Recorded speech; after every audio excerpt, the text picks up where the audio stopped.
Because of my ADHD, I've noticed with things I do enjoy, I tend to hyper focus. It's been a blessing because I've been able to knock so many things out. When I am hyper focused on things I enjoy, like being an esthetician now, it doesn't feel draining to me. It's actually a weird sense of calmness and accomplishment that I feel. On the positive side, despite the label and the stigma that people might throw out there, I find myself being able to actually hyper focus in a good way on the things that I truly enjoy, which before I really didn't have.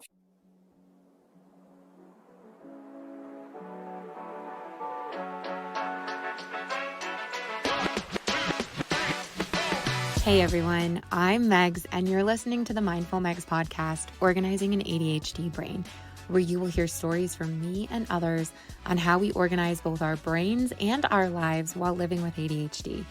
We talk about how ADHD can be your superpower if you know how to harness it. I found out I had ADHD 2 years ago, and it was very difficult for me to find acceptance. Now that I know so much, I want to share what I know and help others understand that this diagnosis is not your downfall. It's a eureka moment where you can now understand how your brain operates and how to figure out how to thrive. You can expect to feel inspired, like you're not alone, and learn about so many of the incredible organizational tools there are to help your head stay on straight. Thank you so much for tuning in. If you love this podcast and want to continue to support us, please leave us a review on Spotify or on Apple Podcasts or wherever you listen to podcasts. It really helps us get this message out and help us reach more people who want to talk about ADHD and how it is a superpower, how we can thrive when we organize our brains and our life in the right way.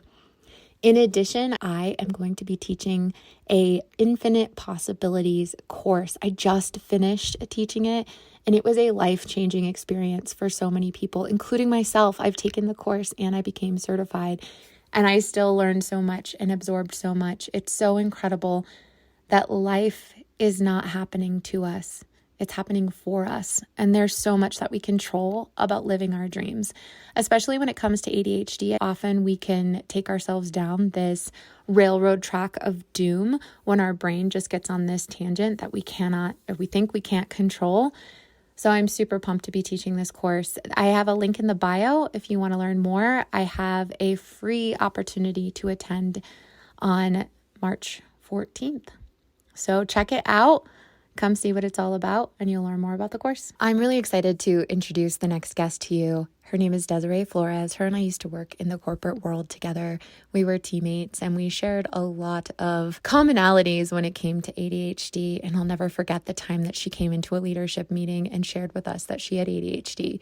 And at that point in time, I had no idea what to do or say or to be a supportive coworker. There's so much that I would go back and do differently if I were to be a leader in the corporate world again. And that's why I think this conversation is so incredibly important. Des has a lot of incredible insight to share. She not only is a leader in the corporate world, managing a team, she's a mom.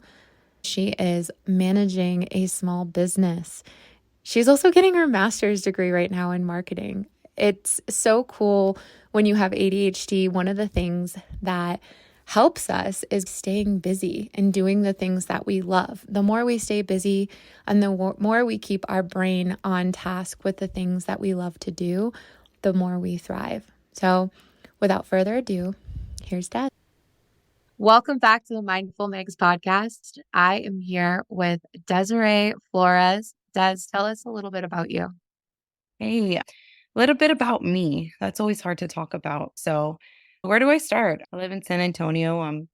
There wasn't diagnosed with ADHD until later in life. Full-time mom, corporate job. At the same time, I also own my own business, and I'm pursuing my master's in marketing. So a lot of moving parts, but I'm passionate about what I do, and I'm just really excited to be here. Oh my gosh, you're getting your master's degree right now too? I had no idea.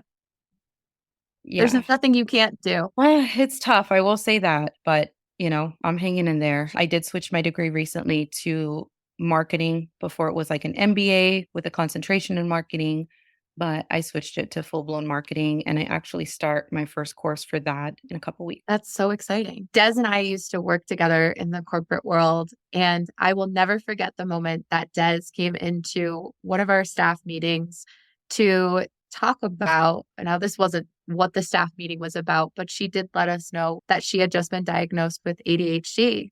And I hadn't been diagnosed yet. And I was like, oh my gosh, what do we do?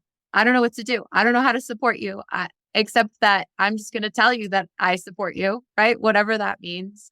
And I remember us looking to our director at the time too, kind of like, what do you want us to do? How can we support her? And this is something that I would love to see discussed more in the corporate world. But how was that experience? Tell us when you got diagnosed. What did you go through? What was it like divulging to your colleagues? Yeah, so it's definitely been a journey. I had to do a lot of research to understand it. Initially, I had been going to therapy for depression because in 2020, I'd lost my mom to terminal cancer. And so there was just a lot of different things going on in my life at the time. And trying to be a mom, trying to, cope with the grief. And then at the same time, back then, I was ending an abusive relationship. I had a lot of different moving parts that I was trying to manage. And so I felt like I was spiraling. So I went to therapy and then started seeing a psychiatrist for antidepressants. And initially, of course, before they can prescribe any medication, you have to see them a few times, go through the whole process, talk about things and so forth. And as she's asking me questions, I'm just divulging information to her, not thinking anything in particular. And finally, fast forward after a few sessions, she comes back to me and says, okay, we're going to prescribe you X, Y, and Z. And she went over how to take it. And then she goes, so basically, your diagnosis boils down to two things. She's like, you have manic depressive disorder and you also have ADHD. And when she told me I had ADHD, I'm like, what do you mean? Like, where did that come from? I expected the depression diagnosis because I knew I was depressed at the time, but the ADHD thing caught me off guard. So when I asked her where did she get that diagnosis or what kind of led her to believe, she went in and explained some of my behavioral patterns and some of the things that I said about my inability to focus on certain tasks, or just the fact that sometimes I get this burst of energy and I want to do 10 different things and I'll start them, but then I won't finish a single one. And then I feel like I did nothing the whole day. And then I get down on myself for it. So essentially, she prescribed me some medication for ADHD as well. And when I went back to work, I thought, do I need to disclose this to my employer? Am I going to be looked at differently? If I do disclose it, is that going to change the way they see me? Is this considered something that's going to cripple me, so to speak? Like, there were so many things that I didn't know. And at the time, working through being a manager responsible for so many people and so many different tasks, I found myself sometimes stuck to where I knew that I had to get certain things done and I couldn't. The hardest thing for me to do, when really some of it wasn't very difficult if I just planned my time correctly, but that seemed impossible. So when I came forward and talked about it with my peers in a staff meeting, I didn't really know what to expect, but I also didn't want it to be an excuse as to, oh, poor her, she has ADHD. At the same time, I feel like that term is so widely used in society today that I almost feel like in some ways people may have thought that, oh, she's just using that as an excuse as to why she can't do certain things. So I just had a lot of intrusive thoughts about it. And it was hard for me to tell people about it and understand it myself. But once I feel like I finally did, I felt like I was in a better place to attempt to better manage it, or at least be more aware of when I was having a so-called episode with my ADHD. Yeah, that's huge. I Yeah. can relate to a lot of what you're saying. And I remember when I found out I had ADHD, I came to you immediately. Yeah. And I was like, okay, we at least will understand each other. And I also know I knew nothing at that point in time compared to what I know now and how to manage it and how to organize my brain in a way that just makes sense for me. Tell us a little bit about the emotional toll. I mean, not only are you getting diagnosed with a specific depression, but now you have ADHD to deal with on top of that. How did that go together? Thinking back, it was a lot. I know that I had to figure out how to manage it on my own. I looked into different resources outside of medication, like apps and stuff for ADHD. I started following ADHD pages on social media and just doing my own research to understand it. Being aware of it was one thing, but then knowing how to control it was another. I still struggle with this sometimes too, where if I know that I need my medication, I'm a little bit stubborn to where I'll try to not take it unless I really have to, because I felt like, well, what if I become dependent on this? What if I feel like my brain doesn't function properly because I'm addicted to this medication? Obviously, I was being dramatic, but it was just hard for me to just process and understand. I had to do little things at work, like organize my calendar a little bit more effectively, utilize my phone to send me reminders on certain things that I needed to do. And sometimes that meant multiple reminders. Even something as simple as like I would have to get a pen and paper and write things down and scratch them out as I accomplished them, because it gave me a sense of achievement. And then it also made me feel a little bit less stressed out. If I had an episode where I couldn't get myself to do something, I would panic. And then it wasn't until the, let's say, last minute that I had a deadline coming up that I would do it. And then once I was done, I was like, oh my God, that was so easy. Why did I wait so long? Why did I stress myself out like that? It wasn't that difficult. But I had to just understand that for me, one of the drivers too was that I wasn't fully enjoying some of the things I had to do. I was doing it Mhm. because it was a requirement versus I needed to do it, or I wanted to do it rather. So in my corporate job, it's admin duties, writing down notes or submitting feedback or paperwork or things like that. I enjoyed the human interaction and being able to engage with people in real time and provide feedback and solutions to them in real time. With that, I felt like I could concentrate perfectly. But then you tell me to sit back and write a synopsis of what I just went over, and my mind just goes blank. And I think going back, I wasn't diagnosed until an adult, but this goes back to childhood. And this explains a lot about how I struggled in school. I didn't like school. And there was a point in time where I didn't even think I would graduate high school because I struggled so much and I would have much rather be doing other things. Some people would have called that, oh, she's just being lazy or she's just being a teenager. But I genuinely found certain subjects almost impossible. And I felt like in some cases, it took me a little bit longer to absorb information because I was so distracted that finally, when I was getting it, we had to move on to the next thing. And then I was lost all over again. And I kind of took that with me in my adult world to where when I started working and I started getting more responsibilities at work, I was like, how did I get here? I don't even know how to function. I can't process this stuff.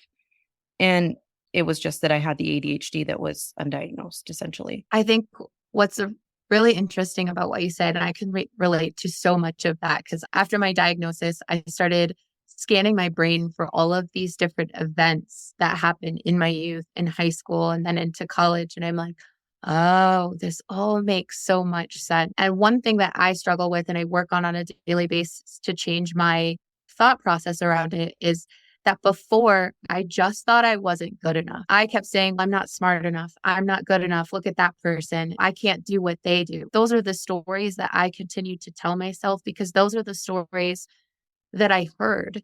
And so when you go through that today, knowing what you now know, how do you work on reframing that in your brain too to help you understand that, okay, it's not because I'm lazy. It's not because I'm not incredibly intelligent, because we are. It's because our brains work a little bit faster than others.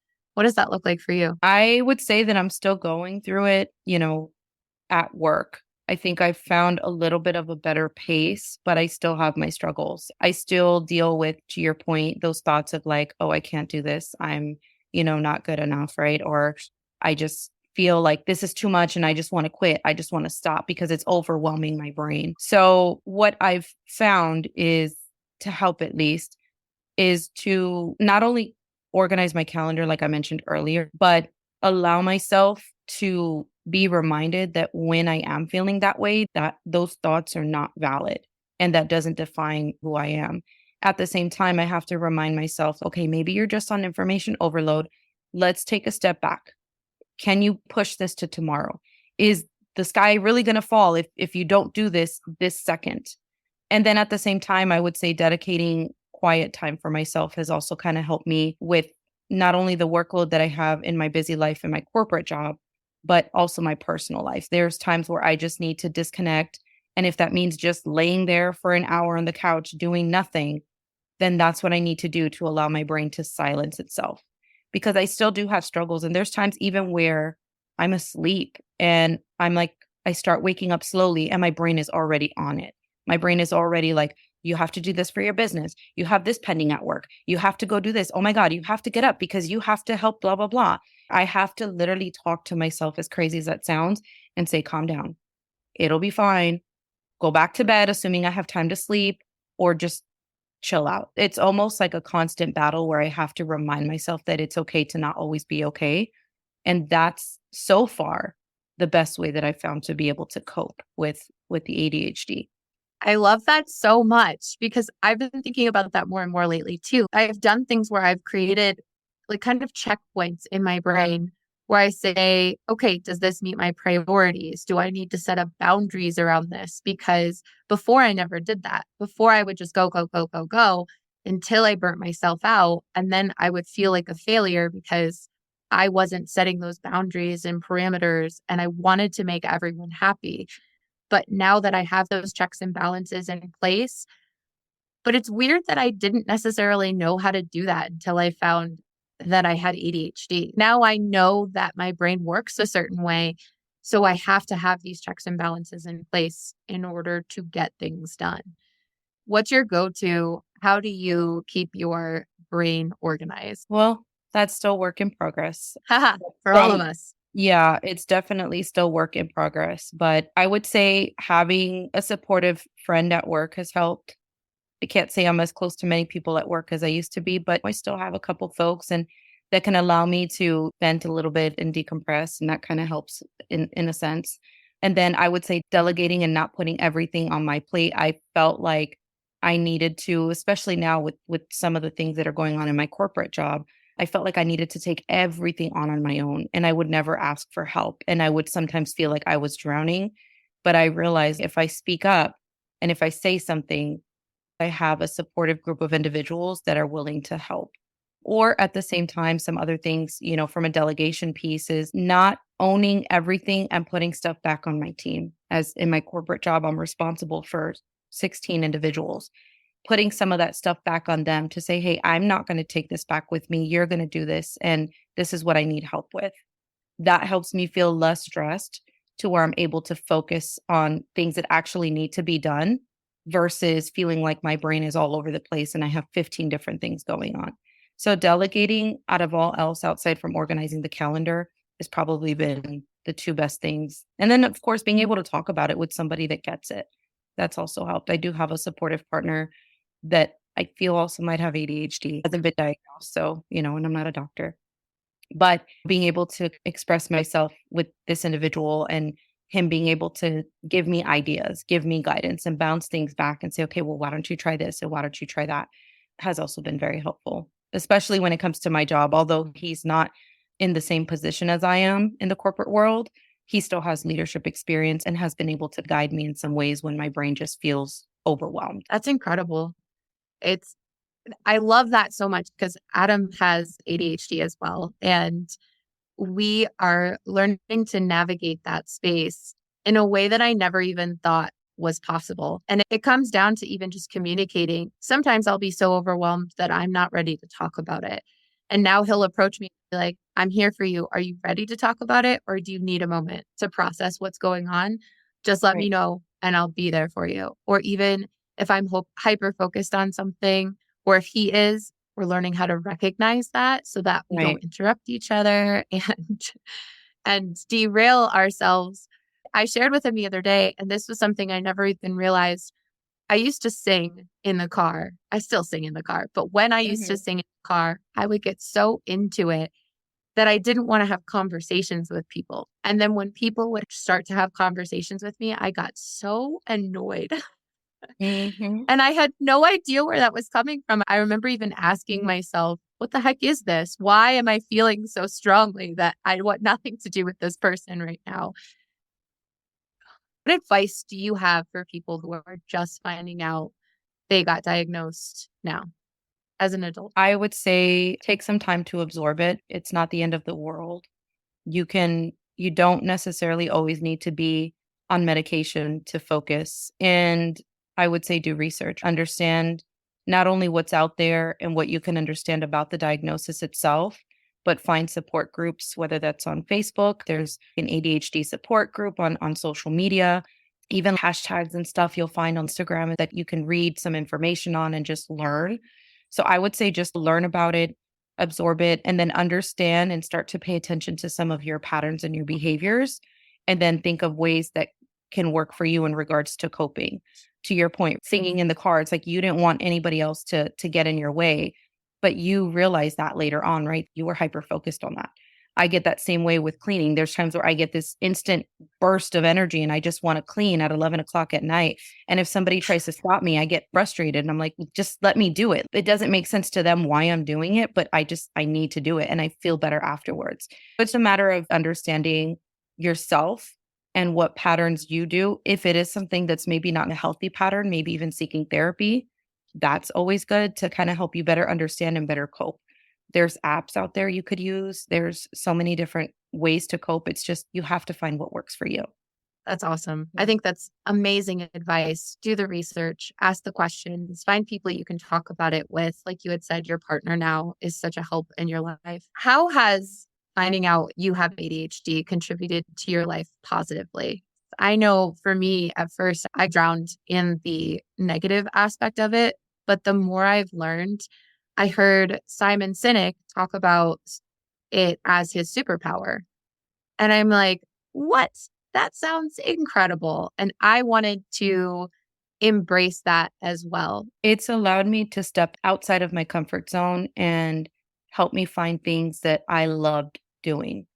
My business, for example, in 2021, I decided to go to beauty school. Despite me having a big girl job in the corporate world and being a single mom, it just wasn't enough for me. And at the same time, I didn't feel as fulfilled as I thought that I would be. And I kept seeking a purpose outside of being a mom because I feel like that's one of my main drivers. It's like, what is my purpose? What do I enjoy or what have I always wanted to do that I never did that doesn't feel like work to where I can actually excel in it? I started with learning how to do lash extensions. I started with an online course. And I found that although it was difficult to learn, because I enjoyed it, I would hyper focus sometimes. But it was for the greater good because I was learning something that eventually I could possibly turn into income. And after doing research, I was like, well, in order for me to take clients and things like that, I need to be licensed. I always thought beauty school was not possible for the fact that I've been working full time since I was 17, 18 years old. And when I found out that they had night school, I was like, you know what? I'm scared, but I'm just going to do it. And I hyper focused on doing that research, finding out what my options are. How can I pay for this? Because my company wasn't going to pay for it, given that it wasn't anything that was tailored to the corporate world.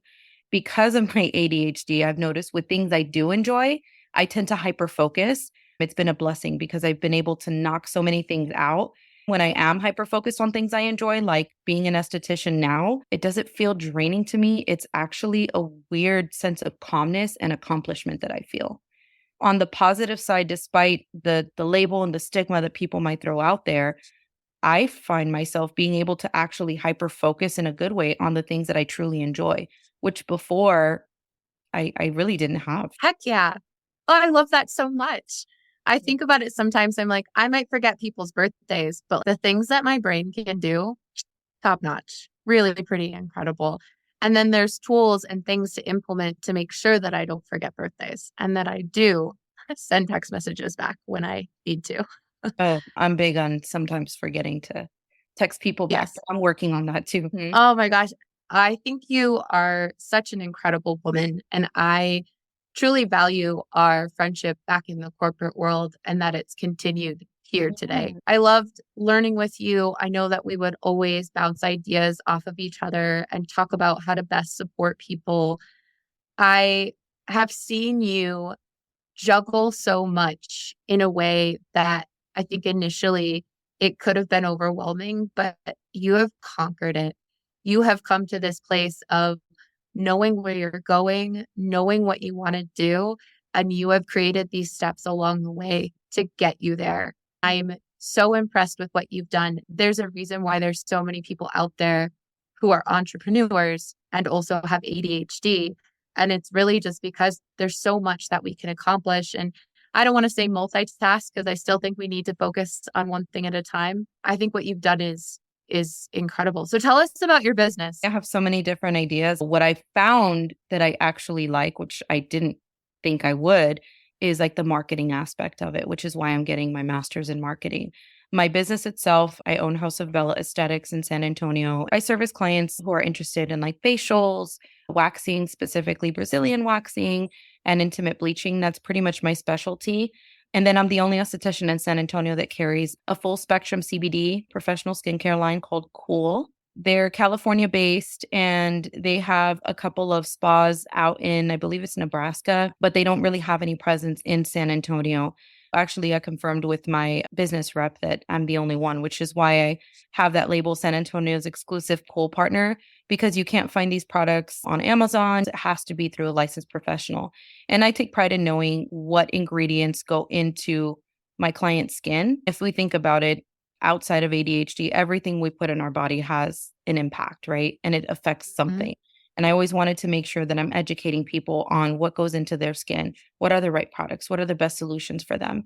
And that's really kind of helped me pivot to find another passion that I really wanting to pursue and why I opened my business. I started with lash extensions. I don't do that now. I have a business partner that does that, but I've really fallen in love with skincare and just the whole 9 yards when it comes to that beauty business. It also gives me the ability to continue to educate myself. I take classes, I read books. I've ventured out into marketing and network events within the community that I'd never done before.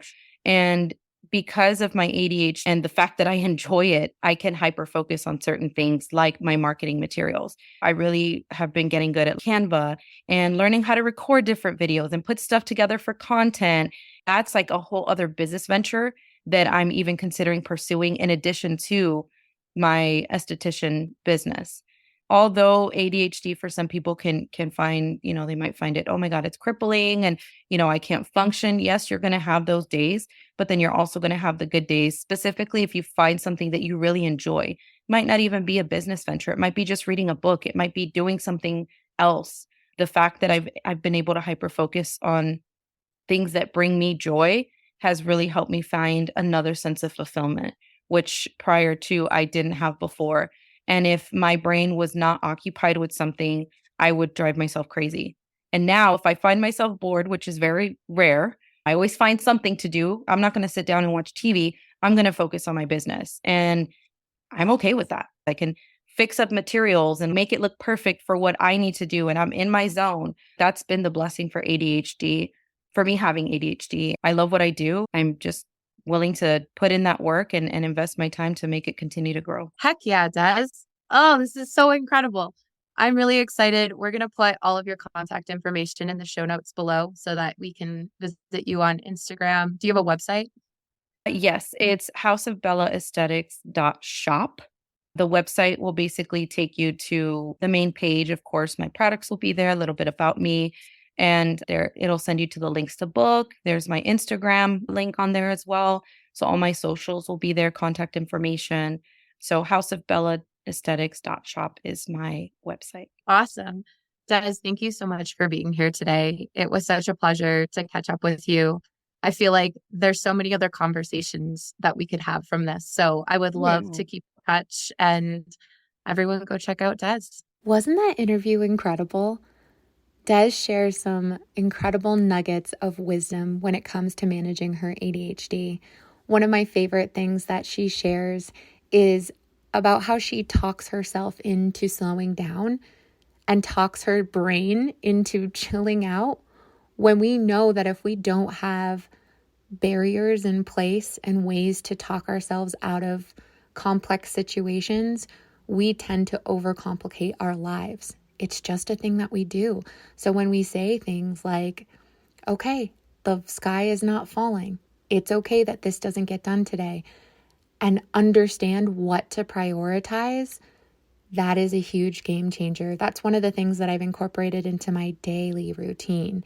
What are my priorities? And do the things on my to-do list align with those priorities? That is so huge. She also talks about organizing her day in a way that makes sense. And then how about how she talks about her small business, how she can hyper focus on these things because it's something that provides her the passion that she needs to keep going. I can relate to that so much, and I think so many others can as well. The more we keep our lives organized, both digitally and physically, the more our ADHD brains can thrive. So check out Des. All of her contact information are in the show notes. Reach out to her. She is an incredible woman, an incredible human being, and I'm so thrilled to have had her on the podcast today. If you need help with your ADHD organization or anything along those lines, please reach out to me.